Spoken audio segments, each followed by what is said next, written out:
So today I'm going to take you step by step on opening up a 529 plan under your Fidelity account. Now we're going to hop over here on desktop so you can follow along in real time. Now, of course, this means you've already created your Fidelity account. And if you do want to watch the process on how to just open up a regular basic Fidelity account, I'll have a link for you in the show notes down below so you can go ahead and watch that video before coming back to this one to see the additional steps. Because ideally you want to have your account open up first before you open up the 529 plans, and going through this similar process we will be here today.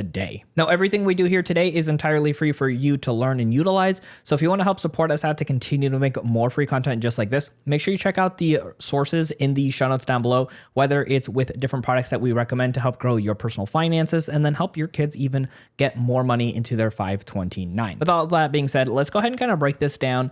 And you can see right over here, we're currently on the homepage of our Fidelity account. Now we're doing this on desktop on our Chrome browser. So just something to keep in mind. It might look a little different if you are on the app, of course. So nonetheless, this should be fairly similar process all across the board. So we're here on our account, and what we want to do is open up this 529. So what we actually need to do is go over here where you see the word products. If you actually go ahead and pretty much click on this or hover over it, you're going to get a plethora of new options here for you. One of which says down here, 529 college plan. And actually, technically it says 529 college savings, but let's go ahead nonetheless and click on this and take you to that next page. All right, so here on the next page, it is going to do a quick overview of what a 529 plan is. And if it's the right one for you, you can scroll down and see all of the kind of just different features and benefits of this account. But if we scroll back up here, you're going to see where it says open a 529 plan in that green. We're going to go ahead and click on this option. All right, so next up here, it's going to ask a couple questions like what you do for a living. You can have it with the toggle down over here, currently set to employed, but you could see either self-employed, retired, or whatever option works best for you. And it's going to have an option right over here to put in your occupation. This you actually go ahead and fill out, which we will here in a second. The company here for us is already pre-filled out because of our account as a whole. So that's already filled out there. But then we're going to go ahead and put in our address, the city, the state, and the zip code. And then there is going to be this question right over here about industry regulations. For most people, this will be none applied, but just definitely double check it. Make sure everything looks good.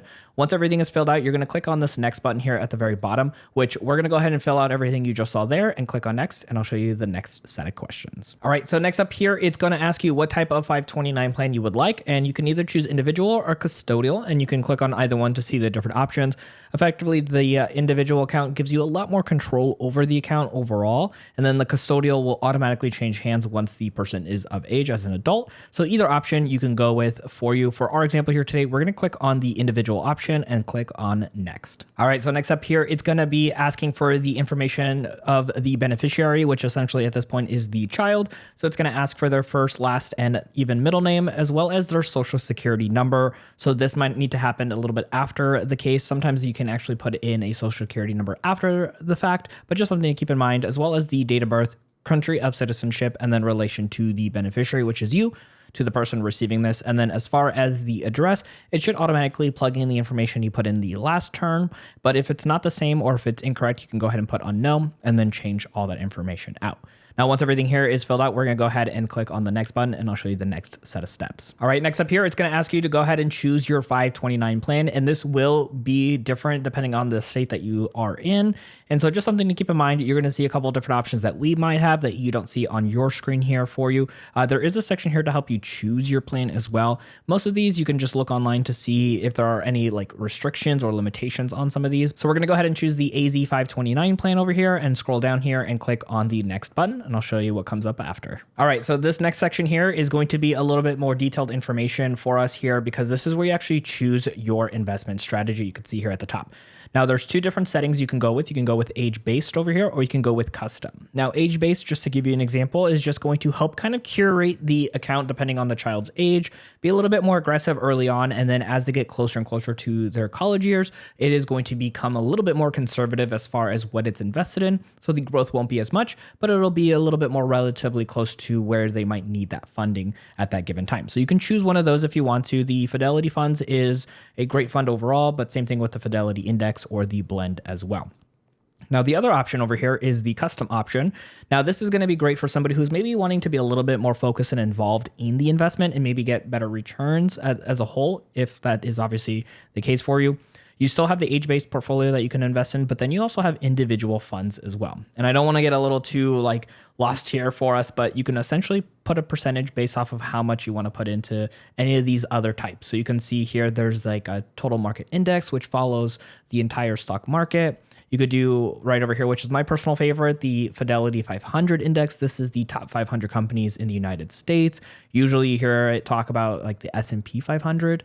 So that's one that I really like. But again, you sometimes need to be a little bit more, focused in on paying attention to these and changing them over time if you want to, as these can be a little bit more aggressive, even when they are getting close to college age. So just something to keep in mind. And then if you want to be quite a bit more strategic, you can come over here and see all the different ones, whether it's conservative, aggressive, moderate, when it comes to its risk tolerance is essentially what that is. So you just put in the percentage to equal out a total of 100%, or you can choose the age base like we looked at earlier, and then just go ahead and click on next. So for us, in this example here, because I'm going to be helping and making sure that my nieces and nephews are, going to have a really good growth for the earlier, I'm going to go ahead and put into the Fidelity 500 index and then maybe change it over time. But for now, that's what we're going to keep it at.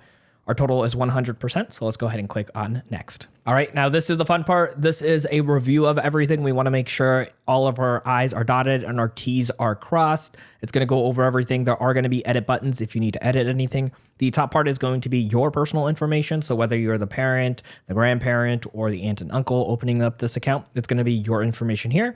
Then after that, it's going to be your employer information for you, as well as after that, the beneficiary, which is the child that is going to be getting this 529 plan, and then the type of plan, and then the type of investment. So again, if anything needs to be changed, just click on the little edit pencil button to be able to change that. There is, of course, the confirmation information over here for us, and we just scroll all the way to the bottom, and then there is going to be that nice open button right over here for us to go ahead and click on and open up our new 529 account. All right, so from right over here, it says, congratulations, your account is open. It's gonna go ahead and give you an account number, and if you'd like, you can go ahead and click on the word next. All right, so from there, I went ahead and hit the cancel button because we weren't planning on doing any transfers for our example here today, but you could see we went on to our main account, and you could see our brand new 529 plan has now been added on the left-hand side, which then means you can go in and transfer money, get a link to send to friends and family to have, again, adding in to this plan on their behalf. Now, like I mentioned earlier, I'm going to have some resources for you in the show notes down below to go ahead and check out and utilize to help move your financial future in the right direction,